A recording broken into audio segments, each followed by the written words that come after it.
Everybody doing okay? All right, here we go. We're going to start with a 2-minute challenge that, because you're so advanced and because you spent so much time thinking about this, we're going to pick a 2-minute challenge today that is more subtle than some of the ones that we've talked about before. So what we're looking for is trying to figure out, is this even a problem? And if it is a problem, why? So you're working as a paid intern. You're not getting academic credit. It's a job. And your supervisor says, rush research. It happens to be a project on reputation management and social media, something that you young people are really good at. And so the old boss says, you know, we'll get our intern to do that because it's like social media and new stuff. And you know, if you do a fast quality job, you're going to look really good. And you can do a fast quality job if you use the University of Illinois databases. Right? So you know how to use them, you've been trained on them, you're familiar with them, and you really want to look good in this job. So one of the questions is, as you go to do your Blue STEM authentication using your University of Illinois Net ID, the thought occurs to you, are there some issues here? And so we're going to go through the standard 2-minute challenge because this Blue STEM authentication has got you thinking about, am I using university resources and does it matter, right? So we're going to go through a standard decision-making framework analysis. So let's just talk about this for a little bit. Do you think there are any issues here? Okay, what are the issues? Should you use a university database to do something you're getting paid to do? All right, should you use a university database and you're getting paid for it, it's a job, it's not a university thing. That's the issue on the surface. So what do you think? Are there other issues? What your boss might say if they knew you were using your university resources. Oh, okay. Does the boss know or intend, or how does your boss feel about it? I think it's an issue as to what kind of the end product of your research is. So if this is being used on like a national, site and kind of being disseminated to a lot of people, that could be an issue. Okay, so the size of the audience matters to you. So is it something just to inform your boss's decision making, or is this something that's going to be a product? Is that? I think an issue also is the information in the university database just for university students, or is it research you could find anywhere, but it'd be more convenient to find? Right. So is it restricted in some fashion, or could anybody use it? Could anybody log on and get it? Those all seem like important issues. Anything else that comes to mind? Yeah. And then also, like, what does the company have? So kind of along the same lines, is it easier, but maybe the company has all these great things involved. Sure, maybe the company has, which relates to Kim's questions too. Maybe the company has resources that he intended or she intended for you to use, and just because you know how to use it, you're taking a shortcut, and actually that's not what your supervisor intended at all. Well, I was going to say maybe what actual laws apply when it comes Sure. to dealing with the situation. That's just an issue I think about. Well, what are so we're going to go to what rules apply, but issues here that are underlying this have to do with your motivation, which is, why do you care about doing a fast, good job? You want to look good, you want to get a job, and so one of the questions about the underlying issue is, if you want to look good here, there's an issue. Right away we're going to have one of those click moments that says, oh, I've got something on the line here. My ambition, there's a temptation, there's an easy to rationalize here. So right away we're going to do one of those click moments that says, actually I've got stuff on the line, I need to think about the cognitive biases involved here, right? So those issues that when you think through it that says, I could look really good, I could come through fast, I could blah, blah, blah, whatever they are, whatever the motivation is that's driving you is one of those moments where you says, oh, I need to think about this. And maybe not forever, except it is one of those signal moments. All right, so what rules do apply here? Does university code allow you to use the database for things outside of your classwork? Mm-hmm. So what are the university rules and regulations? This turns out to be a more complicated question than it sounds like, because I actually spent a couple hours yesterday trying to figure out exactly what the rules are in this situation. This question was originally posed by an honors student in 2010. Honors student was on an internship, called up Dean Hedeman and said, I've been given this assignment, I really want to do a good job, I can sign in to the university library, I've been trained because I took is that okay? And I actually have spent time then, and I spent time yesterday again trying to figure out what is the answer. And the answer is, are you ready? It depends. Depends on what's the database and whether the database has license restrictions. And I got 3 different answers yesterday afternoon from librarians, because it turns out to be the rule, as best I can tell, is any citizen of the state of Illinois can walk into the University of Illinois library and use the resources there without Bluestem authenticating, unless it's a restricted database. So the Bloomberg database, for example, that they sell to companies at $20,000 a station or whatever the fee is restricted in some circumstances. You can walk into the law library and use some of the LexisNexis databases. You can't use them off-site. So any lawyer in town could walk in and use most of the law library databases. All right, so there's issues here about what are the license restrictions and what does the code say about student issues. Just on some background, this actually, almost this exact situation happened to me. Right. 2 years ago at my internship. I was approached by a statistician who wanted a specific EBSCO article that he had already read, and He was just trying to track down a specific article, and could you go find it? yes, and he had just finished his master's, so he couldn't log into his Illinois So statewide. his university access was cut off, and he knew that you had university Yes. access. Does that change how you think about it? Kind of. Because he's asking you to subvert something. Yeah, and it was a strange situation, and I didn't know what the right answer was since he had already seen the information. I didn't know if that changed. Okay, that. so there's 2 things here actually that you're weighing. One is his intention seems to be getting around the rules, and that makes you uncomfortable. On the other hand, it's information he's already got in his head. Is there a difference between refreshing his recollection, as it were, by giving him a sheet on paper? So there's actually 2 separate issues there. And they're really related, because if he already had access to it before and wasn't careful enough to save a copy or print it or keep himself, should you be helping him overcome that by using your access? I mean, it's an interesting, but it changes how you think about it a little bit. Do you know why? Can you figure out why it changes? I guess it's how you're framing the actual regulation of it. Right. So part of it's the regulation. Part of it, though, is the sense of the motive and the intention, because it matters to us what people's intentions are. So what if your boss says specifically to you, we don't have access to these databases. We hired you because you're a University of Illinois student. We know that this is going to really help our business. Does that change it? Yeah. It does change it somehow. And one of the questions is why, and can you generalize from how that changes it in a way that makes sense to you for thinking about other issues? Because this happens all the time, right? And what if I say, I hire University of Illinois interns because it gives me access to the library? Hello? So basically there's intellectual property rules, there's student rules, and then there's somehow this sense of fair play and what's appropriate and are you being used, right? And there's not actually a rule about that except maybe your personal set of values and standards. And I don't know if you would call that a rule. So do you have questions here? We have a whole series of questions we've already talked about, right? I think kind of to play devil's advocate and be on the side of, well, this is okay. Sure. I think a question I would ask is, who is this hurting? You know, I would say no one really uses the databases at U of I. Like, students just Google everything. So me using it isn't really hurting anyone, or is it hurting anyone? Okay, is anyone getting hurt? Is actually a question that gets to a deeper issue about the intellectual property laws and copyright protection, and why do the intellectual property laws exist?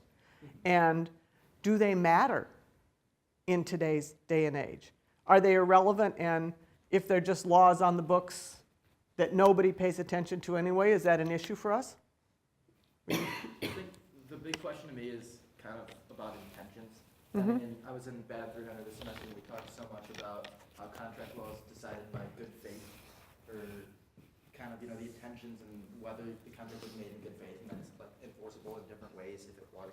So I think Okay. that's kind of the same thing. So there's some underlying legal questions about the compact and the contract and what your role is, what kind of actor are you, what are your responsibilities, what are your rights, how does that factor in? And the legal issues underlying that have to do with intentions. Going along with consequences, maybe we can do cost and benefit analysis, where what's my reward my benefit on doing this job. Okay, so part of it's cost reward benefit analysis for you personally in this job. To Lindsay's point, I was gonna say it kind of sounds like, when you think about it that way, it kind of sounds like you illegally download music, you know what I mean? Okay, it's not very far. Right. It's a slippery slope, right? The university pays to get these databases. All right, so except let's put Lindsay's point in another frame it. Let's reframe it and say, all right, any citizen of the state of Illinois could walk in physically to the University of Illinois Library. What's the difference between somebody getting in his car and driving across town or driving down from Chicago and walking into the open University of Illinois land grant library facility and accessing it online? I mean, so that's a technology changes how we think about this issue. I think it relates to whether it's, like level ground or something like that. So like when you go to when you walk into the library, everyone can do that. So I don't think it's a matter. But when you're doing it online, Okay. you're the only person, at least within the firm, that can do that. Okay, So that puts you in a so special place. there's a level playing field issue, Yeah. which is that he's not taking the effort to drive into it, and he's hiring you because it gives him access that other citizens don't have unless they get in the car and drive. Exactly. I was just thinking, what are some consequences for this action? If you do it, what kind of trouble will you get in? If you don't, what will your manager think? Okay, so consequences. Will you get caught? What will they think? Because you're still on this track of maybe the manager has company resources he or she wants you to use, and if you're not using them, somehow you're not learning what they want you to learn or doing what they want you to do. What are the consequences for you? Then there's this issue of copyright violation or license violation. I mean, how likely is it to get caught? And this is a footnote, I guess, falls into the same category as travel and expense auditing. One of the things that happens is that the really expensive databases audit use all the time, and it just happens to be invisible. So it's like, how many of you know a student who's done a lot of downloading in the dorms and had their campus network access turned off, right? All right, so it's that exact same kind of monitoring. People monitor the data flow, they monitor the usage, they monitor the IP address, they audit who's using it and when, and it's traceable. Now, is anyone going to take the trouble if you're just getting one EBSCO article? I don't know. And then, okay, I can't help but mention that the whole protection of intellectual property is in the Constitution, right? Does anybody know what the constitutional clause says about why we have intellectual property laws? It's for the protection and it's to encourage innovation and creativity. It's a Thomas Jefferson thing. Thomas Jefferson was really big on making sure that we were going to encourage innovation and creativity. It's in the Constitution, the roots of all the intellectual property protection laws, and it has to do with making sure creators get value, that artists, that writers get value for the creative effort that they put in. And the people who construct these databases with enormous resources and energy and technology would claim that they have a protectable right, just like the musicians when you download the music, right? I mean, what's funny about this is 9 out of 10 bosses, I'd imagine, would just say, what's the big deal, just log in. Like, they'd be shocked that we're having a discussion about logging into something that you have Okay, access to. so that gets to the issue about what are your options. Are you going to have this discussion? Or are you going to buy time and hope that he forgets it? Or are you going to say, ooh, how do I get into the company database? And then he says, oh, here, use my university's login. They haven't turned it off yet. I know that in my case it might be a little different because international students have to register for a non-credit class when they're having an internship. So technically when I do my internship, I'm signed up for a class in the university. I think that Okay. gives me the right to access all the information. So If you're doing it, if you're getting academic credit, I think it changes the scenario. right. And I think, yeah, like in this case you said it's not for credit. That's why I said that. So, okay. So I think then I wanted to clarify it because there are a bunch of gray areas here. Right. And like so much of life, there's a lot that's gray here.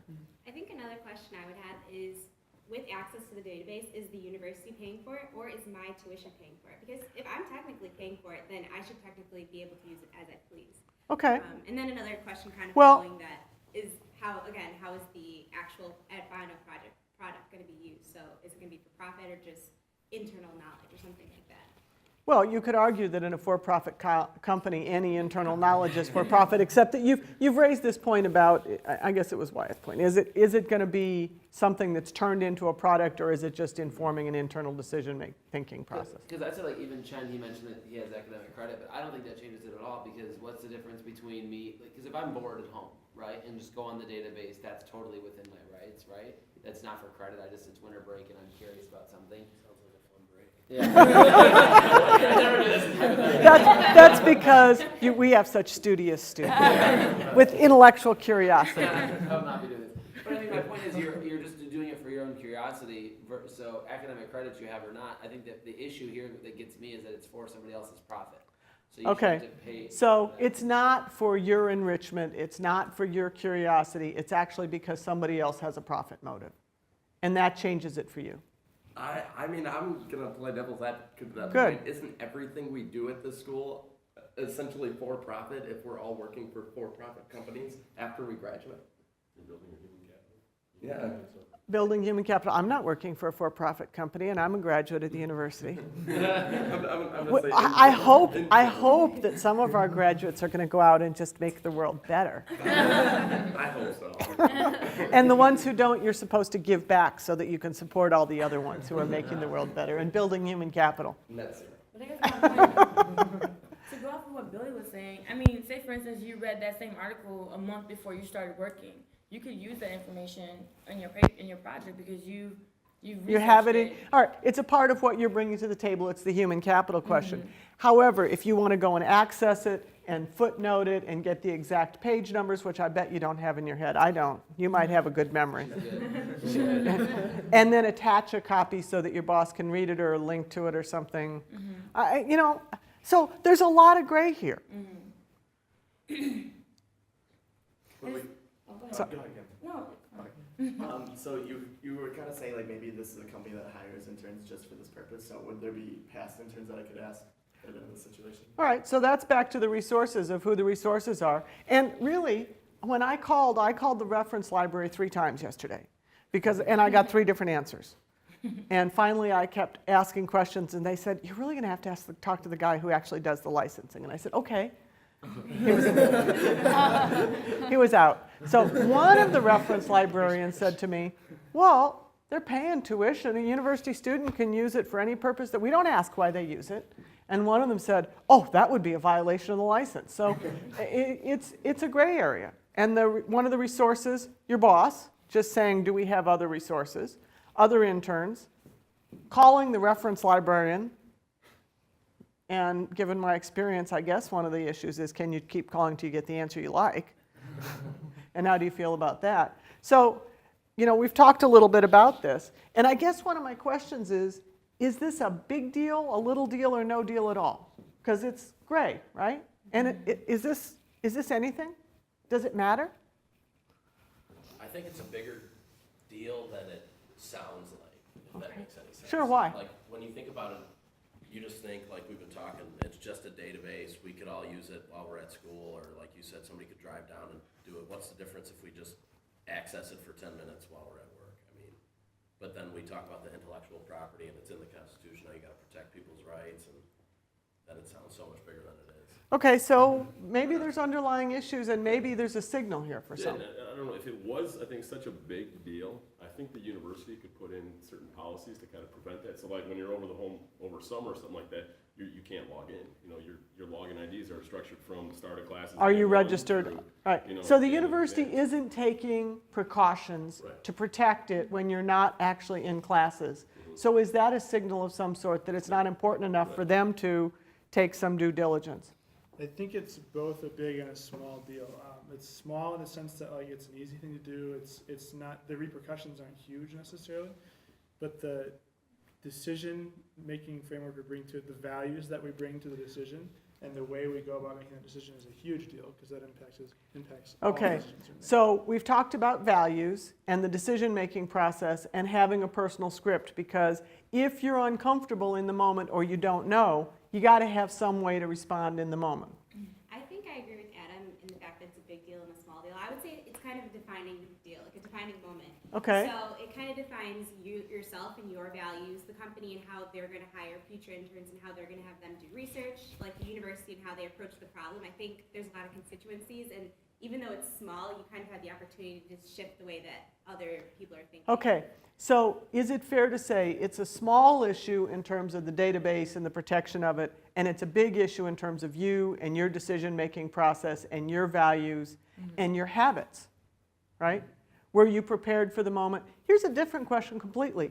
If the boss says to you, why do you think I'm hiring people from a university to get access to the database because we don't have access otherwise?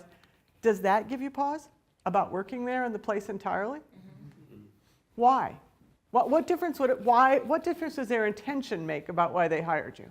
Well, I think you'd like to hope that they hired you for your ability and not for the advantage you have of access. Okay, I hired you because you're really a good person and you have great ability, and also you have access to a great network because you're a Chick Evans scholar. It's tough.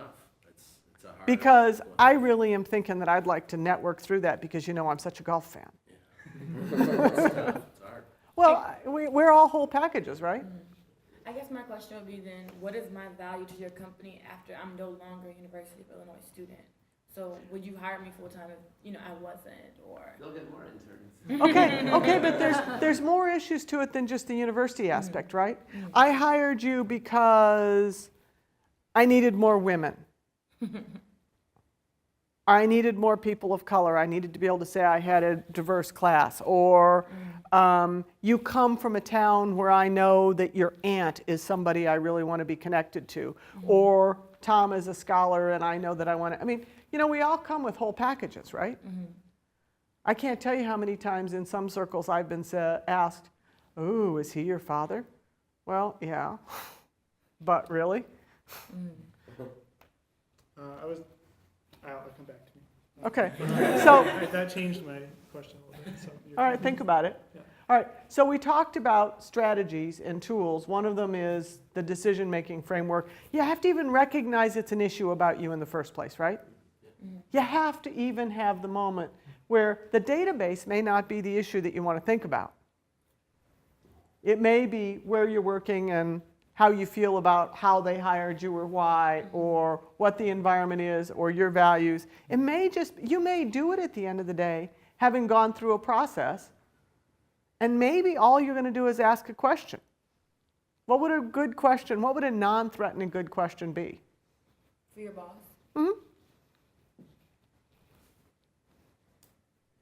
I mean, it could be something as simple as what does the company have available for me to use? Just assume that there's Sure. something better. What does the company have available for me to use?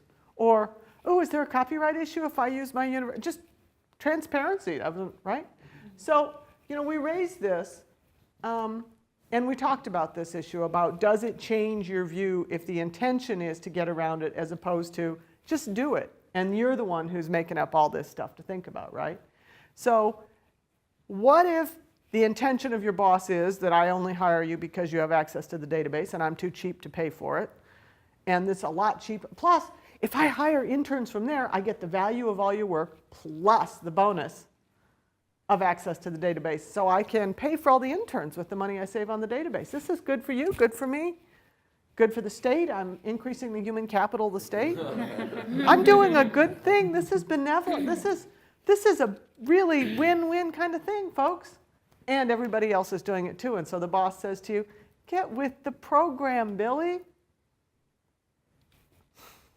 Lindsay's doing it. Adam's doing it. Does that make a difference to you if everyone around you is doing it? It makes it a lot harder not to, for sure. Makes it a lot harder not to. Okay, so now we're to the part where we're thinking about connections. What are the connections about thinking that make it harder when everybody else is doing it? Because then, if you say no, you have to have an actual reason to say no. You can't just be like Billy and say, oh, well, I don't have access, because he'll say, I know you have access, everyone else has access. So you really have to direct. So you didn't pay attention when Adam paid attention about how to access the databases? Adam got training, you didn't? So you actually have to approach the problem directly, opposed to, taking the soft way out and kind of going around it. All right, so now you're confronted head on if everybody else is doing it. Yeah, it'll make it easy for your boss to rationalize why you can do it. So you would, no matter what you say, he can say, oh, well, if that was the case, then this intern wouldn't be doing it, but it's not an Sure. issue, so. I mean, one issue is what are you trying to solve here, right? Because am I really out here to fix the entire company-wide cultural incorrect? No, it's not your job to fix the entire culture. What is your issue? My issue is that I don't want to do something that's against my values here.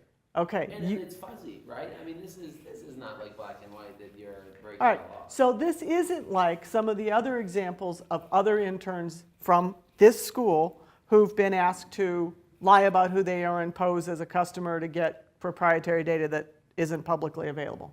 Happened to a student of ours. Isn't like an intern who was asked to create a false identity and post false game reviews to push products that were really dogs in the market. Right? So those are harder, less gray issues. Those are much more like the defining moment. Anybody, for extra points, remember who the defining moment article author is? There you go. Nice job. All right, so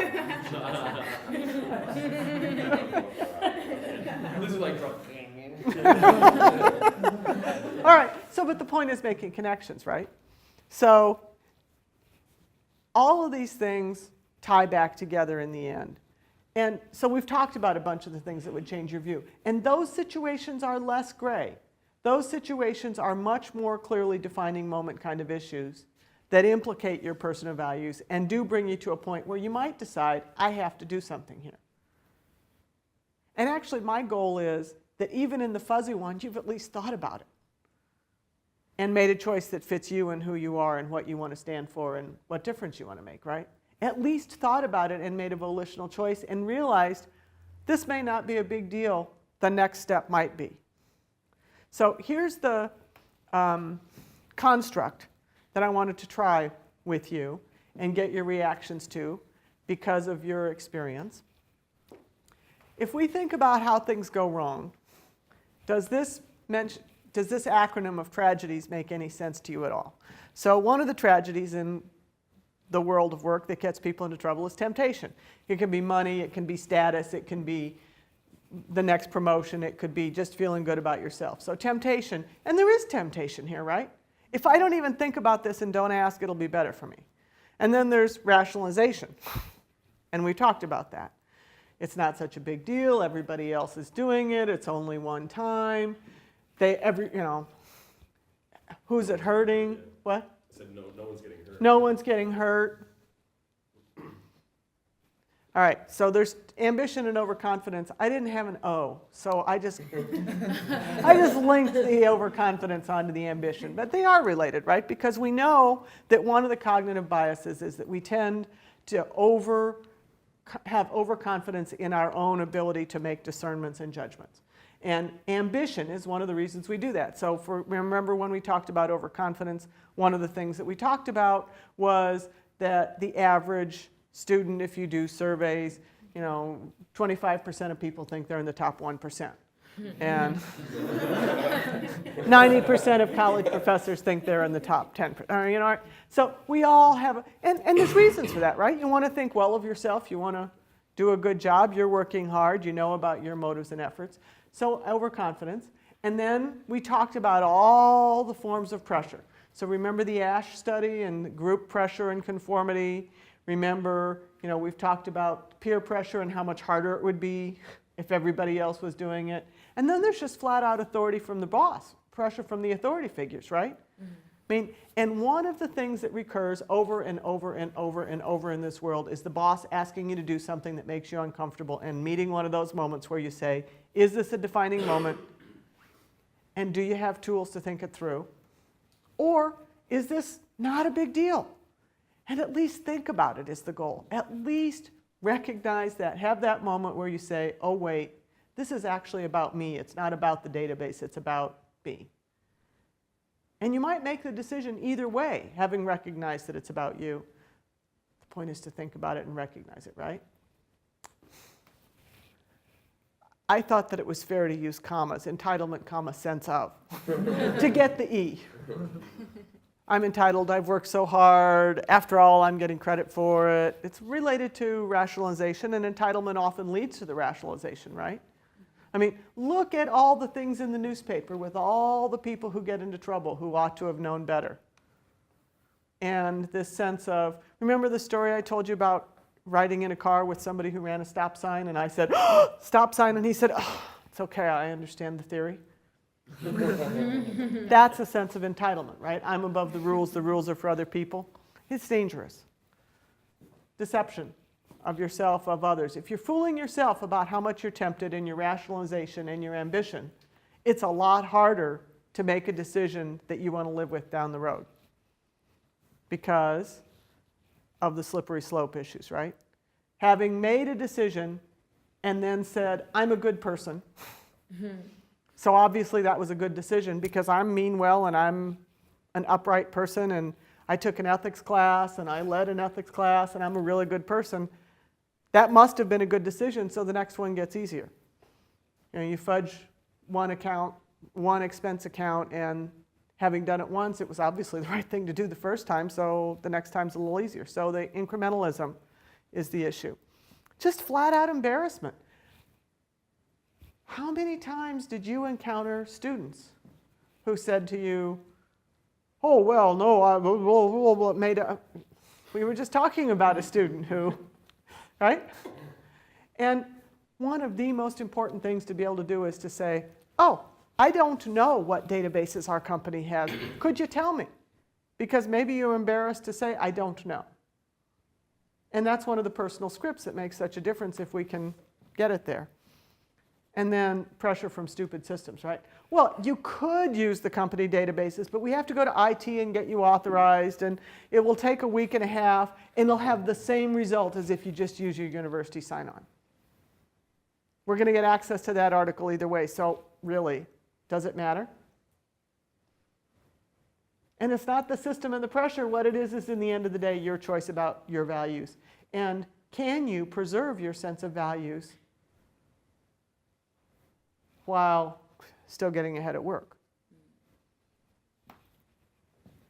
So, I think that's basically what we wanted to cover today. Any questions, comments, thoughts? How's the tragedy stuff going to work for people? I like that tragedies system. I think the big thing is hitting that deception stuff, the deception and then the incrementalism, because like we said, like we've talked all the time about how doing one thing just leads to doing another, whether it's changing the score on your golf card, like we talked about. I mean, something as simple as that could lead to something huge. It's just a number. You did it on the golf course. How come you can't do it now? Same thing. It made me second guess my personal situation. So further diluting my personal situation, this was also my older brother asking me who I worked at the same company with in a different department. So someone I've trusted and looked up to my entire life. Of course. So further diluting my situation, but it's made me rethink it a lot. So okay, and you know what? That's the goal. yes.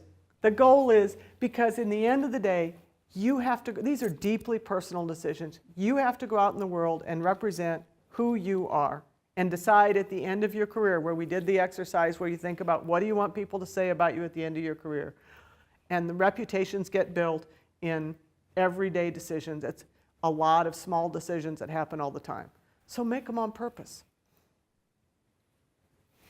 I think this, like how this situation is a lot more subtle than the ones we've done before, because I think the ones before, it's clear that, okay, this is a very big defining moment. Like I have to make a choice. It's very obvious. I just need to rationalize it. Whereas this one is very subtle, where I probably could just face this situation every day. And I think that it's more important to start thinking about my decision-making framework now, like to these kind of subtle situations, as opposed to like, oh, when the big problem comes, and then I'll think about how I'm going to make the choice. I think it's more important to think about it right now. You're not going to have the professional responsibility muscle unless you've practiced all the way along. And you know, one of the questions is, something this subtle, do you think a year ago, before we started all this, you could have had a nuanced discussion of something this subtle without the practice? It makes me wonder which are more defining moments, the ones that seem small or the ones that are big. I don't know. It's an important question to ask yourself, whether the defining moments are the big choices or the small choices that eventually accumulate and lead to the big ones. Okay. I think that we're done for today. Thank you all very much.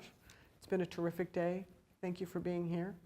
And I think we came to the end of what we're trying to do.